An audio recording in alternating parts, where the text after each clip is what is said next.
beautiful souls. My guides have been bugging me, and I love it because they've been bugging me in all the best ways, saying, do this one this morning as the sun rises.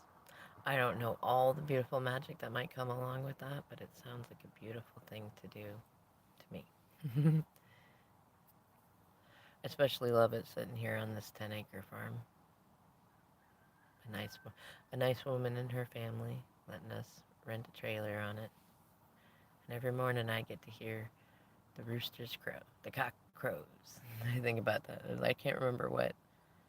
It wasn't a nursery rhyme, but it was like a children's book, one of those like, how was it, Dick and Jane? See Dick and Jane run, you know. And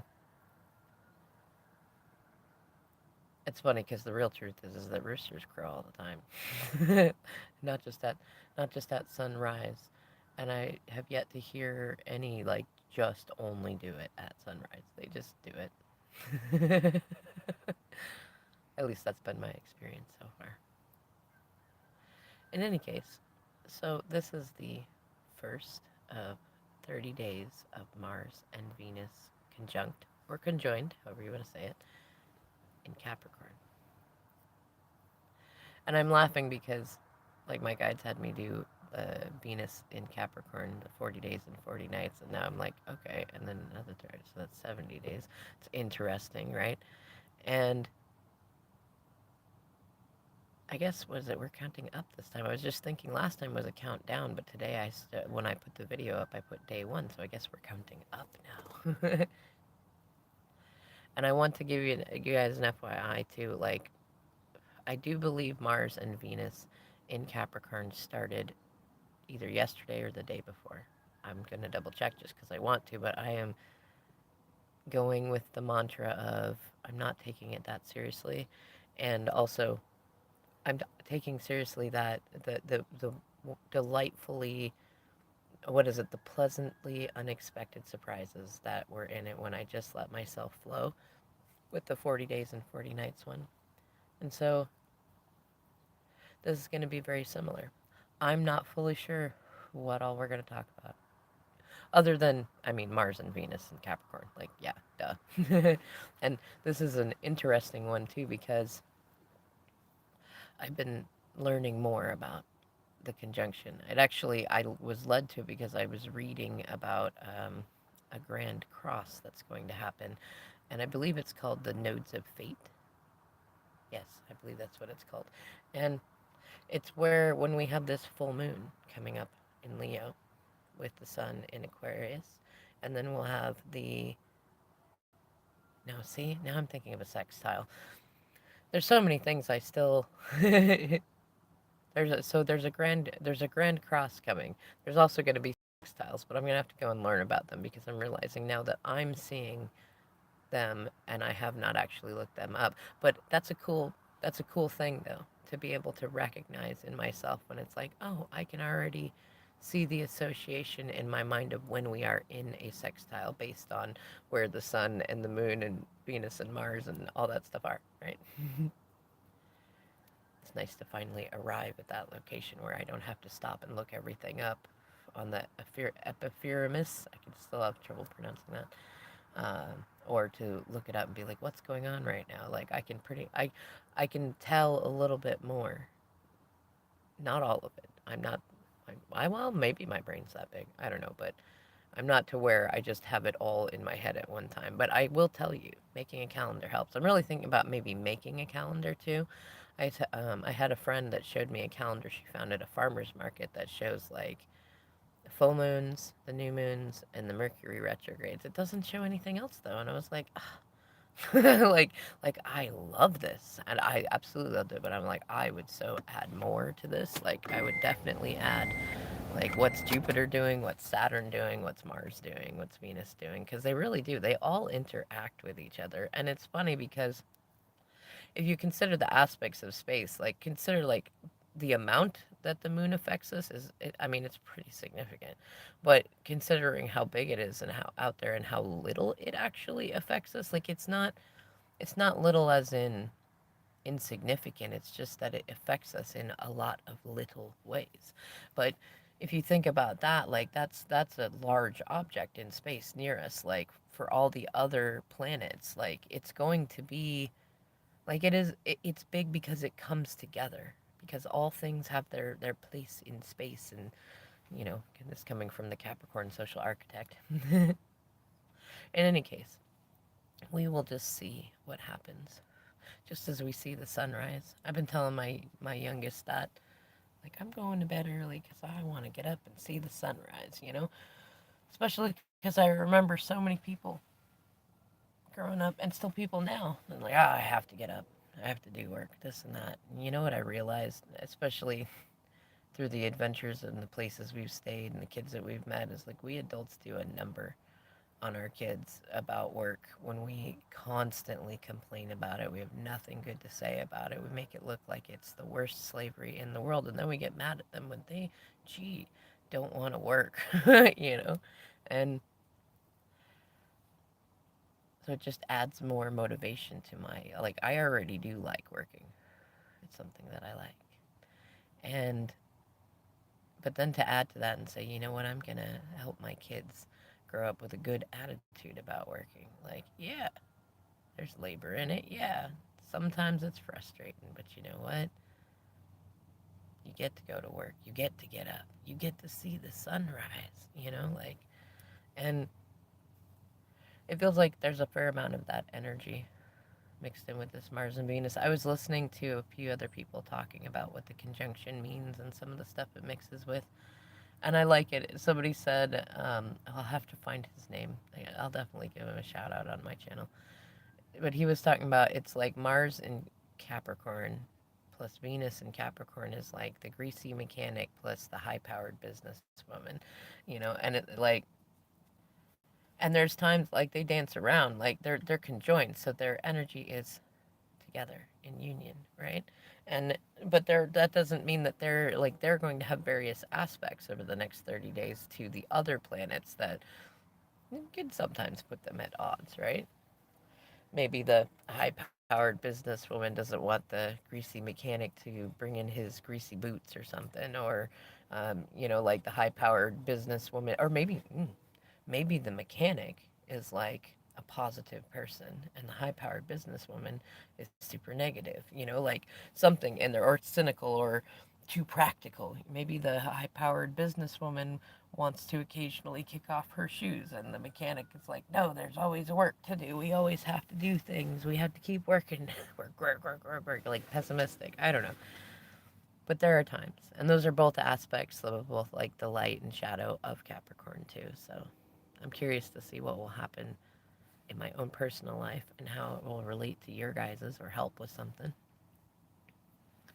And the fun thing is too, I've been learning in terms of manifestation, like Mars and Venus have a lot to do with both, especially in our natal chart, but also in our progress chart, which is where, you know, your stars are in relationship to you and when you were born in the now. And it's easier to start with the natal chart and to look at what's your Mars and what's your Venus, because what I found is most often to be true is that where your Mars is, that's what you can go get, like, easily, and then what your Venus is what you can call to you a lot easier than most people. Like, it might still sometimes take stuff. It depends on if you've done your shadow work and what your moon sign is, but for the most part, it's what you can manifest to you. So Mars is what you can manifest by going and getting it, and Venus is what you can manifest bringing it to you. And it's interesting. So, like, if we have Mars and Venus in Capricorn, and, like, let's say that that's excuse me, collectively, what we're all experiencing, that we're having an easier time manifesting by going and getting it and bringing it back. And, like, there's so many images. So Mars in Capricorn is like the King of Pentacles, and then Venus in Capricorn is like the Queen of Pentacles, which it is. It's funny. It is like the mechanic and the businesswoman, right? Um, and so, like, and pentacles often represent commitment, and so does Capricorn, especially being ruler of the 10th house, and being babies of Saturn and stuff like that. It very much is about commitment, and it can also be about debts. It can be about credit. It can be about you notice in most of the pentacle cards, like they have fertile land that like the pentacles then are the seeds, or even the knight who's carrying it as a message, it's still like it's a message about that, the fertile land. The land is all tilled and ready to go for you. What would you like to plant there? Like that kind of thing. Um, so a lot of pentacles energy. So collectively, like there's a lot of fertile soil going on. There's a lot of, or maybe it's simply there's a lot of ground that could be fertile soil. And those of you who have, been following the moon cycles and the seasons, and about the ground and when to till it and when to do things with it, I've been learning about a lot of that. I like it. Like I just recently learned, and it's funny because it feels like something that I knew from my grandfather, who was a farmer and moved into the city and still kind of kept kind of a homestead. So I kind of kept something going, but I didn't know it in this way. And I wasn't in a place, I think, before where I could have really held on to that knowledge because I was very young when he would have said it. But it's like, if you don't clean up in the fall, do it in the spring, because there's bees and other beneficial things in the leaves that you know you want those to come out later. They will help you. They will help you pollinate things. They will help you. They will eat up old leaves. They will do things. They will make soil. There's all sorts of things. They will feed the birds, and yes. And I like that. Like I really like that. That's a thing too. It's not like, oh, you do it because the ground is the most fertile at this time or that time, or it's better for the farmer on that one. Like it is better, but like you see the symbiosis in it. Like when you live from the land, you want to be more mindful of the creatures that live within it that could be benefiting in the moments. It's funny to think about, like if when you leave something, like if you till something in the fall, leaves will then fall on it too, and it's like it's still fertile ground, and the leaves can be used by other creatures, and so can the ground in there. And then just don't disturb it, like leave it. The bunny rabbits will make their dens, and the bees will have their places, and the beetles and all those things that you want to come out later will come out, right? And if you don't do it in the fall, do it in the spring, because then most of them are either out or able to come out. And then, like, again, I don't know, you left habitat for creatures that will come back and be like, hey, we have safe space here in the winter. Right? I'm not sure how exactly that's going to relate to it, but those pentacles, Mars and Venus, Capricorn, it's a lot of like, what's funny? Wow, okay, that's a good insight. It feels like collectively we're going to be seeing, it's I feel like where, what I feel like is like it's like the plant is already grown. And well, I feel like, okay, what I feel like is two things are happening, maybe three things. We've got seeds that are being planted right now, and or that have been planted recently, maybe even in Capricorn season, or within that time frame by a few months. And then there's things that were planted like end of last year-ish, August, September, October-ish. And then there are things that were planted like years ago that are now like fruiting, but what it looks like is like some of the trees are fruiting, and there's some that just like it's like the fruit's there but nobody's picking it, and so it's all falling away and rotting. And then like nobody's trimming the tree, so it's growing all weird all over the place and getting like fungal stuff like shelf mushrooms and stuff like that. And then there are other trees that were planted. It's funny. It's like there's, what do we used to call them? Volunteers. Like when say like a bird poops somewhere and plants a tree. Like we had a dogwood tree, or horseshoe chestnut. Sorry, horseshoe chestnut tree. That was a volunteer in our yard at the Blue House, and I saw it when it was like a few feet tall, and I didn't know what it was, but I wanted to see what it was, and it looked like it was growing fast enough to become a tree of some kind. So I just cut things away from it, and it grew, and it got good. But it was one of those like it was able to grow mostly on its own. Like I really didn't spend a lot of time in the area where it was. There's a maple in another area that grew out of a gravel pit, and again, I just let it grow. But it was like maybe that's where it is in my mind. I'm thinking like you've got a tree, you got a tree that's been like neglected and it's like gnarly, and the fruit there's fruit on it, but it's nasty. And then you've got these other trees where it's like you've not really been tending them, but you've been pulling the weeds away from around the outside of it maybe. But even at that, like you just cleared space for it like a few times in the beginning that it grew enough to be able to take care of itself in a way. And maybe that like those trees are like nut trees kind of thing.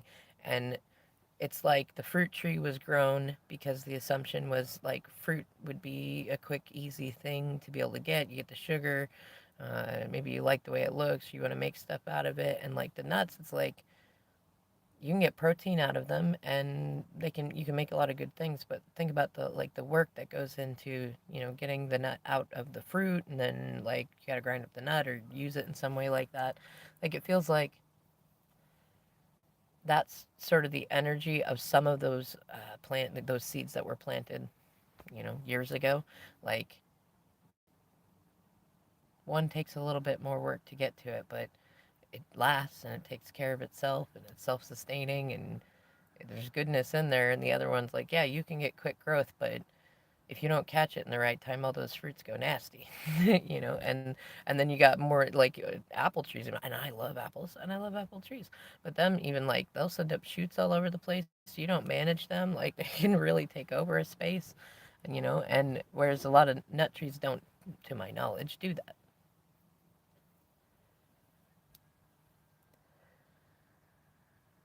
I was just thinking of like Mars and Venus and Capricorn. How does it relate to both of those as metaphors? Anyways, the the other part of it is the seeds that were planted like end of last year-ish, maybe even beginning of this year. Like I feel like a Johnny Appleseed sort of like on the benevolent side of Mars and Capricorn, which is exalted in there too. So like collectively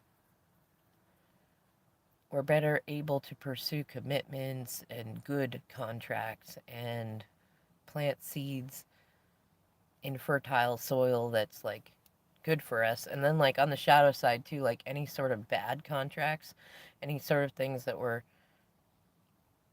not negotiated well, or where there was deception involved or immaturities, things like that.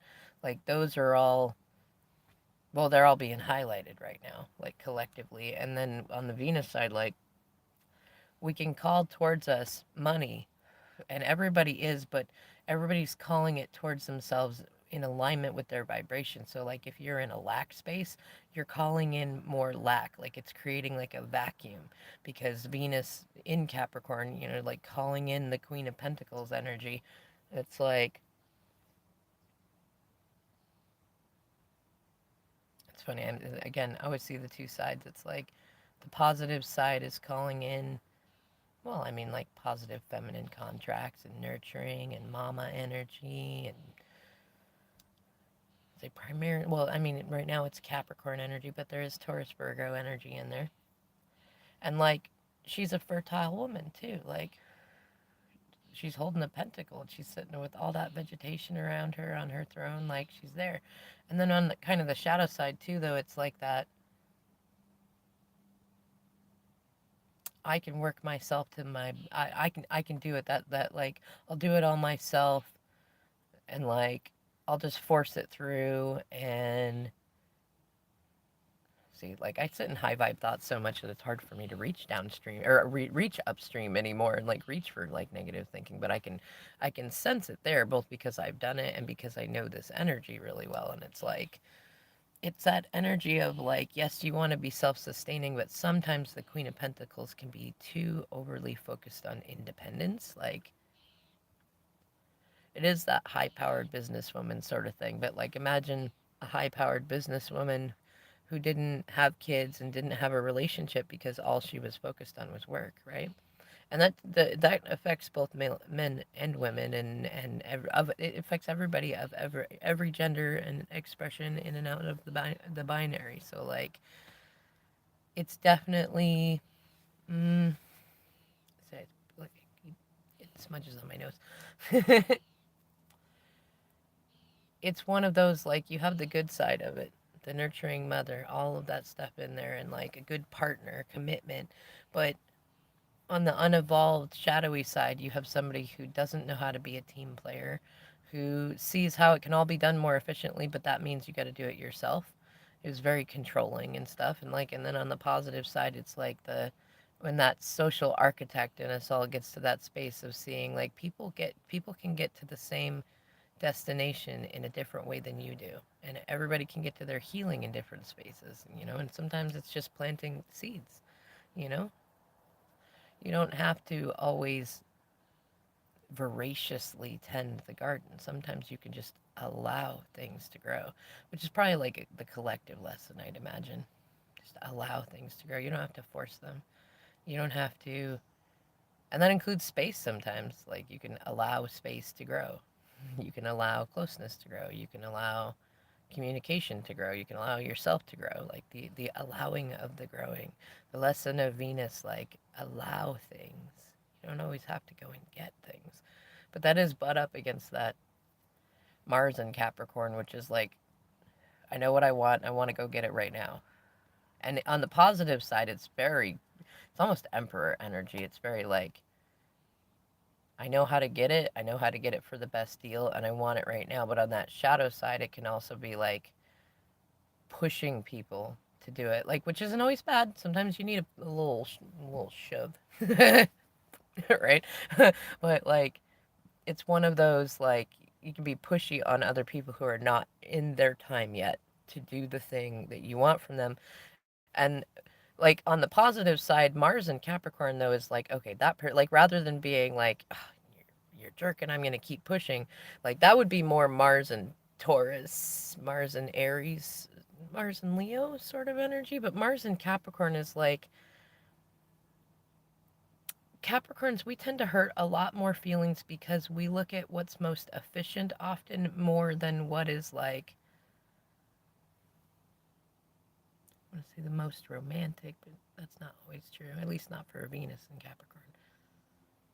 I don't know, like, we can hurt a lot of feelings just in being like, you're not ready, I'm gonna get that person over there who's ready, or I'm gonna find someone who's ready. Like, you're not ready. I'm gonna find someone who's ready, and like, it is very much that energy. But there's also, I mean, especially with Neptune in there, and there's so many different mixes, and like, we're sea goats too, so it's not like with a lacking of the romance. I suppose that's where Mars and Capricorn is, like, finding that balance of like, sometimes it's good to just go find someone who's ready, right? That's how half the world works. Actually, what's funny is we can see that collectively. We've been actually seeing a lot of that energy from the other aspects and alignments going on for the last couple of years. Is like, you're not ready, I'm going with that person. That person's not making me happy, I'm going with that person. That person, like, a lot of that sort of energy. And it's like finding that balance where it's like, that person may not be ready yet, but one, you might have fun slowing down a little bit, letting yourself enjoy that slowness, which I know for me, if not for others of you, has been kind of a conditioned trigger. It's not as much as it was, but it's still there. Spirit showed Mercury retrograde showed me that, and I was like, yes, yes, that is true. Being slow. No wonder I always try to push things to go so fast because I didn't want to be slow. But you know what? It's all about perspective too. That's something that I've been enjoying in the odd jobs I've been doing, and the farming, and the differences of different kitchens and stuff. And it's like, it's all a matter of perspective. Oftentimes, anybody who's worried about me being slow, especially with typically my efficiency rate, like, usually they're mismanaging their time, and but there are definite people, my DM being one, that often, like, I won't say he's slow, but like for me with my trigger about wanting to get it done and get to that next space, that next step.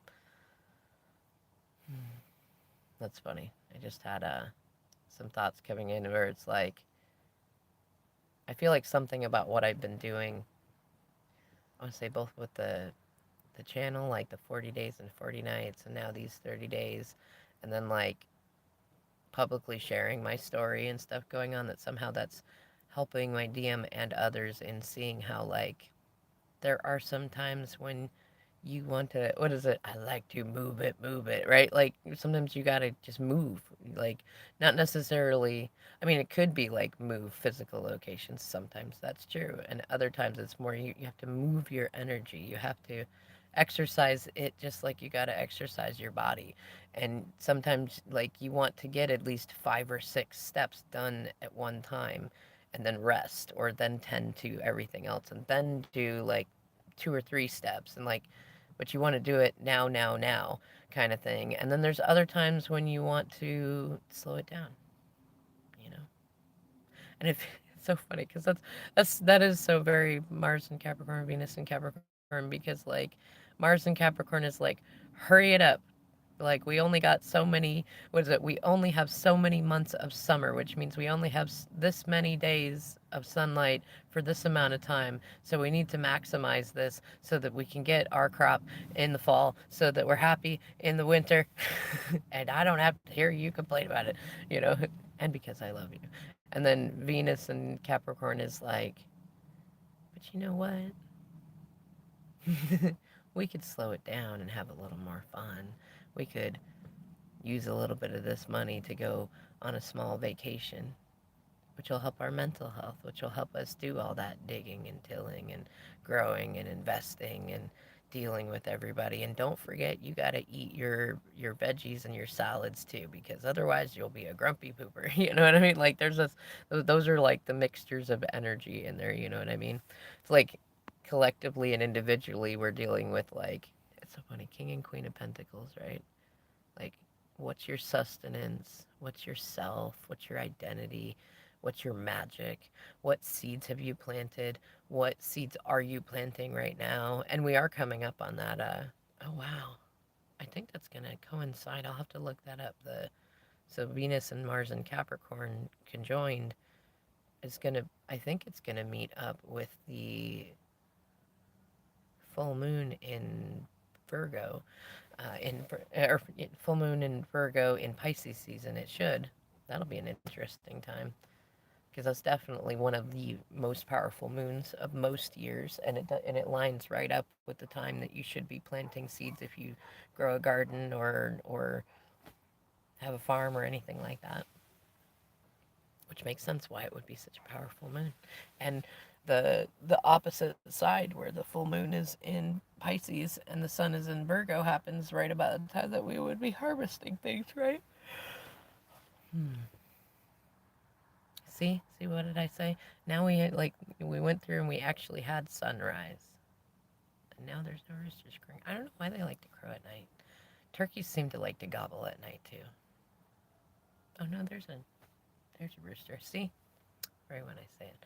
Well, y'all, I'm going to go ahead and get off here. I'm not sure what this adventure will be with these next 30 days and 30 nights, especially, I don't know that it'll be an everyday thing or not. Today I have an interview. I'm doing some odd jobs, finishing up a garden space at the moment at a sheep farm, and then I have an interview later to work at an equestrian center with a lot of horses that I'm really hopeful that I can keep up with. Well, rather that I know that I can keep up with, but that I hope I can get my farm strong muscles going enough to go fast enough for them, because as we've already talked about, that's a shadow that I'm working on. Well, y'all, until the next video, I hope you have a wonderful day.